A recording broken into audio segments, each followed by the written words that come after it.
The age of the Guptas.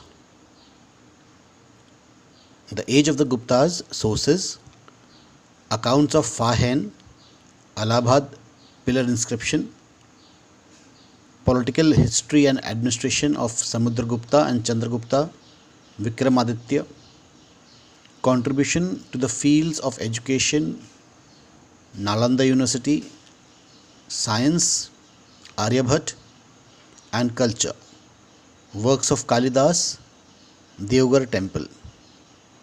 By reading the syllabus itself, we come to know that how important the Gupta era was in Indian history.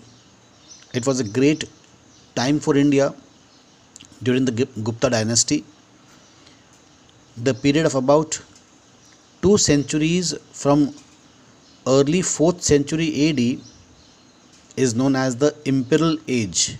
Imperial means belonging to the Chakravarti, the great kings, the kings who ruled over different kingdoms, different kings, or you can say lords and master. So the period of about 2 centuries from early 4th century AD is known as the Imperial Age of the Guptas. During this period, India made progress in the field of education, science, and culture. The period is also known as the Classical Age or the Golden Age of Indian history. Sources. The main sources of information about the Guptas are the following: accounts of Fahen. Who was Fahen? Fahen was a Chinese traveler who traveled to India, and he has wrote an account in his travelogue about the Indian kingdom. Fahen was the earliest Chinese pilgrim who visited India on a religious mission during the reign of Chandragupta II. Rule. The meaning of reign is rule. During his stay in India, he went on a pilgrimage to Mathura, Kanuj, Kapilavastu, Kushinagar, Vaishali, Pataliputra, Kashi, and Rajagriha, and made careful observation about the conditions at that time without resorting to any bias, any partiality. According to Fahen's account, Magad was a prosperous country. What is Magad? Today's Orissa. Today's Orissa was known as Magad. Magad was a prosperous country with large towns teeming with wealthy population. Pataliputra was a flourishing city with numerous charitable institutions, including a hospital endowed by benevolent citizen.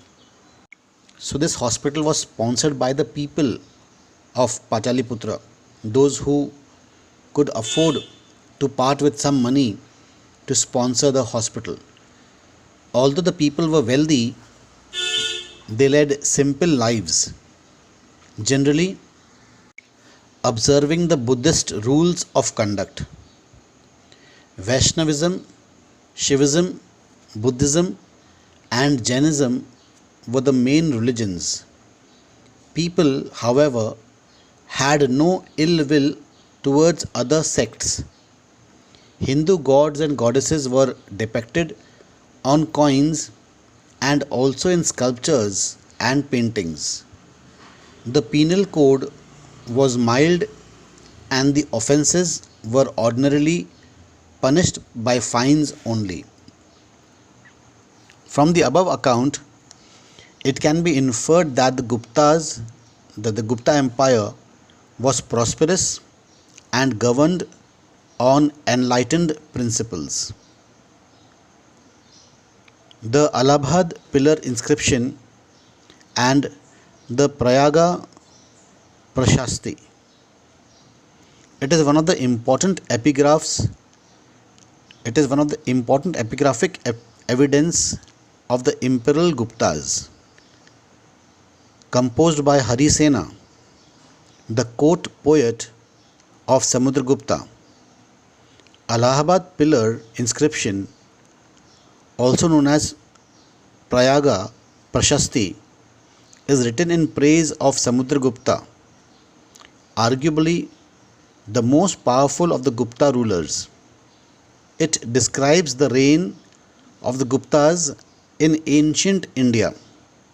Besides, it provides an impressive list of kings and tribal republics that were conquered by Samudragupta.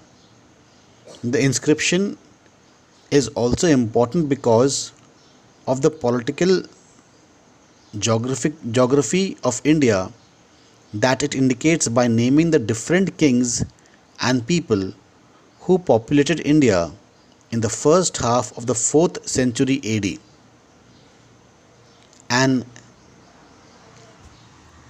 An excerpt from the Prayaga Prashasti. He was without an antagonist on earth.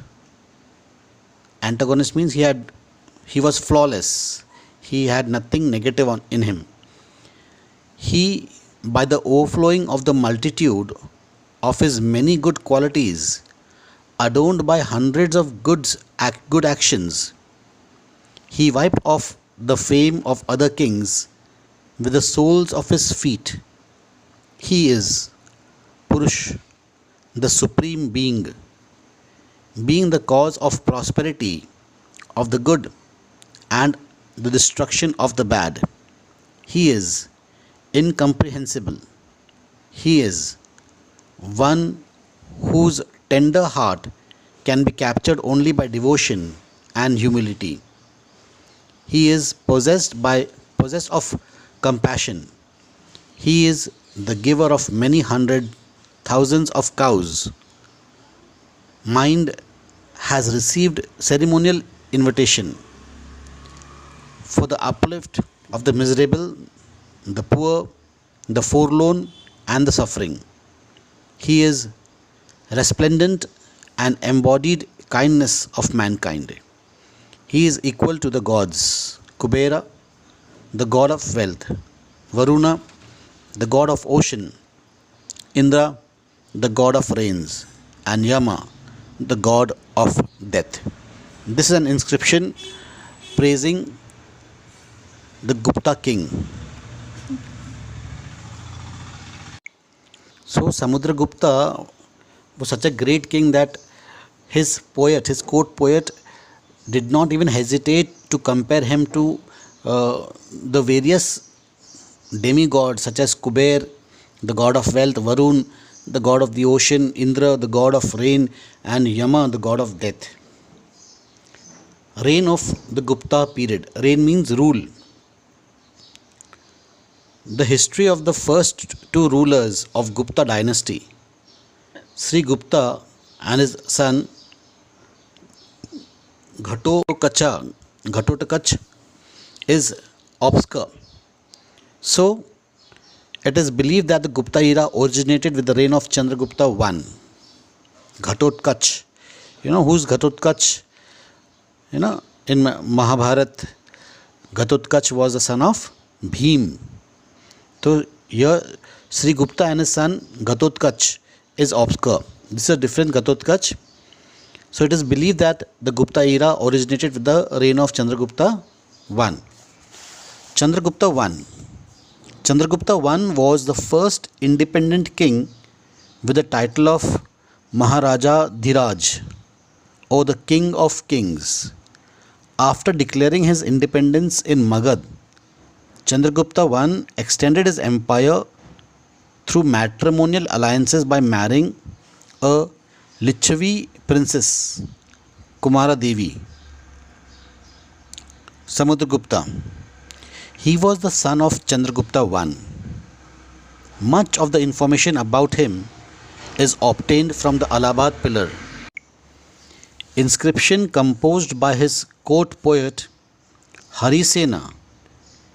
He was a great conqueror, an able statesman, as well as a patron of arts. Patron of arts means the one who promotes arts, the one who sponsors arts is called as a patron of arts. His empire extended from Brahmaputra in the east to rivers Yamuna and Chambal in the west, and from Himalayas in the north to Narmada in the south. It is because of his bravery and generalship that he is known as the Napoleon of India. He further extended his empire up to the Chambal rivers by defeating the Naga kings of Mathura, Gwalior, and Ahi Chatra. Like Alexander, he was daring. During his famous Deccan campaign, he conquered more than 3,000 miles through dense forest. Though he defeated many powerful rulers, he did not annex southern territories. He made the southern kings accept him as their authority and allowed them to rule. The Allahabad pillar inscription of Samudragupta describes 4 different kinds of rulers and tells us about Samudragupta's policies towards them. A. The 9 rulers of Aryavrata were uprooted and the kingdoms were made a part of Samudragupta's empire. B. The 12 rulers of Dakshinpatha, South India, who surrendered to Samudragupta after being defeated, were liberated and allowed to rule again over their kingdoms. C. The inner circle of neighboring states including Assam, coastal Bengal, Nepal, and a number of Gana Sanghas, organization of many kings, in the northwest paid tribute, followed his orders, and attended his courts. D. The rulers of the outlying area submitted to him and offered their daughters in marriage. So in the map you can see the extent of the Gupta empire. According to Samudragupta's court poet Harisena, Samudragupta performed an Ashwamedh Yagna or horse sacrifice. Ashwamedh, white horse.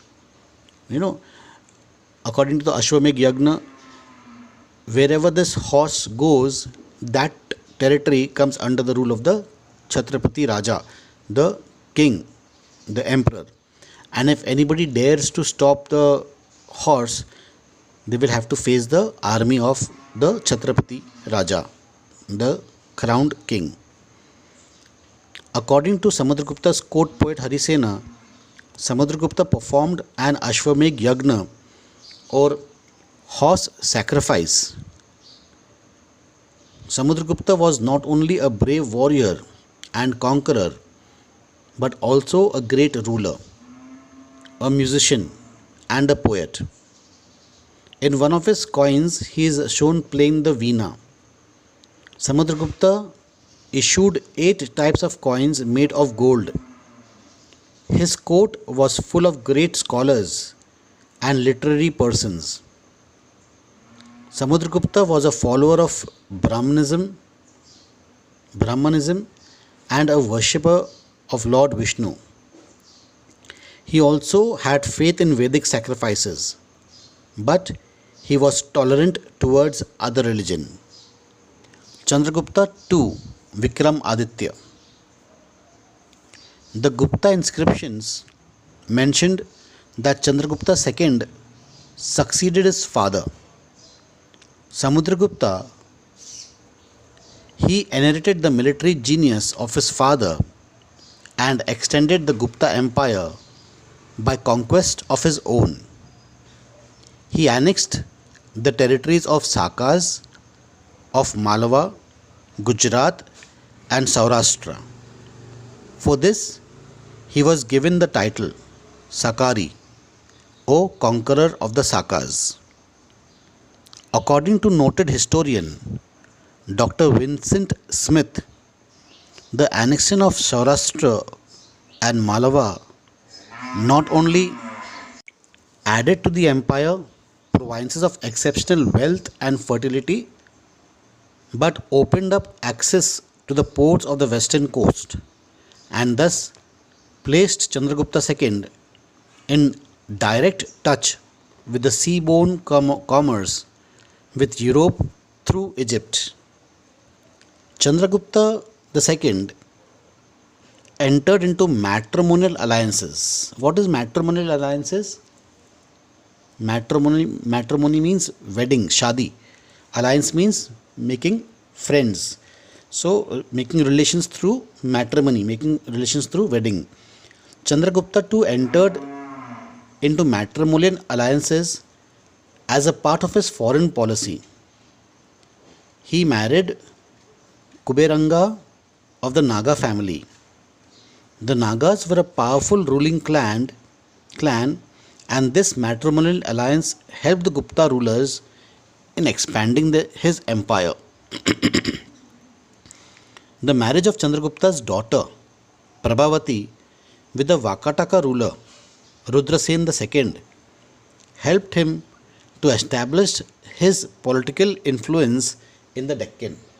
So Vakataka rulers were, I think, the rulers who ruled over Maharashtra region at that time. The capital was Amravati. It was during the reign of Chandragupta II that the Chinese pilgrim Fa Hien visited India. Fa Hien does not mention the name of Chandragupta II in his accounts, but he gives interesting information on the life of the people and the general condition of the kingdom. Like Samudragupta, he issued a wide varieties of gold coins. The difference in design between the coins of the two rulers are significant. Chandragupta II is represented as slaying a lion on some coins with the legend Simha Vikrama, whereas Samudragupta is shown as slaying a tiger. On many of his coins, Chandragupta too has the title Vikram Aditya. His court is said to have been adorned by 9 gems, including Kalidas, Varha, Mihira, and Amar Simha. He was succeeded by Kumaragupta. It was during Kumaragupta's reign that Huns, a barbarian tribe of Central Asia, invaded India for the first time. At the time of the next attack, the crown prince Skanda Gupta had ascended the throne. He gave the Huns a crushing defeat, and they did not dare attack India in the next 50 years. Gupta administration. The period of the Gupta emperor and their successors saw the gradual disappearance of the republican form of government. Monarchy. Monarchy was the prevailing form of government during the Gupta period. The theory of the divinity of kings became popular during this period. The Gupta kings were compared to different gods such as Yama, Varun, Indra, and Kuber. They were compared to Vishnu as regards their function of preserving and protecting the people. Lakshmi, wife of Vishnu and goddess of prosperity, appears on many Gupta coins. The Gupta kings enjoyed a large number of powers which covered the political, administrative, military, and judicial fields. They were the commanders in chief of the army. Samudragupta Chandragupta II and Skandagupta personally led their armies. The kings appointed all the governors and important military and civil officers. The governors and their officers had to work under the control and guidance of the king. Likewise, the central secretariat also worked under the supervision of the kings. The king was the source of all honors and titles. All the land in the country was the property of the king, who could give away the same to anybody he pleased. He could construct dams, give shelter to foreigners, impose, recover, and remit taxes, and give justice. If any property was unclaimed, that went into the coffers of the king.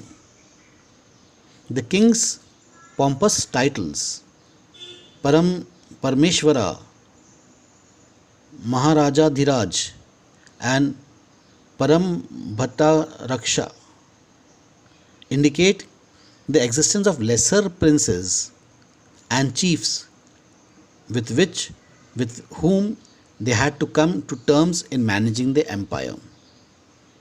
Despite the divine elements attributed to Gupta kings, the Brahmins, as the chief custodians and interpreters of laws, exercised a check on the royal power. The Council of Ministers. The Gupta rulers had their councils. Kalidas, a renowned poet, refers to the Mantri Parishad.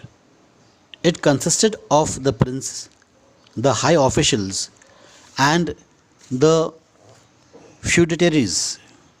Feudatories are the mantris, the learned mantris. Among the high officers were the Kumaramatya and the Sandhivi Grahika. The Kumaravatyas formed the chief cadre for recruiting high functionaries. Some of the Kumaravatyas functioned in their own right and maintained their regular office. The office of the Sandhivi Grahika, Minister of Peace and War, first appeared under Samudragupta, and Harisena held this title. The main duty of Sandhivi Grahika was to deal with the feudatories. In addition to these officers, there are references to a dozen other officers engaged in managing military, physical and rural matters. The growing importance of cavalry is supported by seals and inscriptions. Cavalry, Ghodsavari, army on horses. Civil officials such as Amatyas, Kumaramatyas, etc. performed military functions or were promoted to the rank of high military officers. They were officers connected with land transactions. Some of these maintained records of land sales and other records connected with land. Revenues might have been collected mostly in kind, but rich peasants probably paid in cash. The officer connected with the collection of tolls on commodities is known as Shulkika.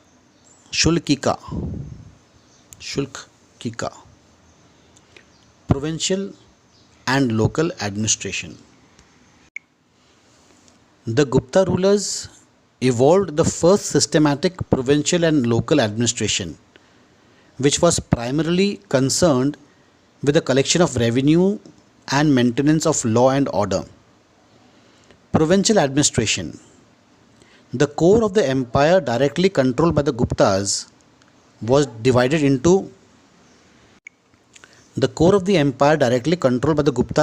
into bhaktis, each of which was placed under the charge of Uparika. The Uparika was a governor appointed by the king. The bhaktis were divided into Vishyas, placed under the charge of Vishyapati. The Vishya was divided into smaller units. The pattern, however, was present mainly in the territories directly governed by the Gupta kings. Elsewhere, there existed different physical and administrative units such as Desa, Mandala, Bhog, etc. Especially in central and western India, village administration. The village administration was managed by the village headsman. The Gupta inscription referred to the participation of leading local elements in the administration of the village or small towns called vithis.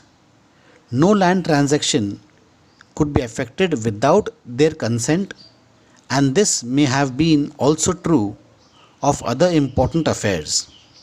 Thus, while villages in Mauryan times were managed from above, those in Gupta times seem to have been managed from the grassroots level. Town administration. There were various towns, janapads, which issued their seals and coins. They were administered by a committee of 5. Some towns were being administered by some kind of parishad. The towns in Gupta Empire were usually placed under the officer called Purapala. The leading local men were also associated with the work of administration in towns. Such people belonged to the guilds of artisans and traders, which flourished during the Gupta age. Vaishali in Bihar was an important town where there were separate guilds of artisans, Kulika, and merchants, Shreshti. So guilds are association. Today we'll stop here. We'll continue feudal nature in the next class.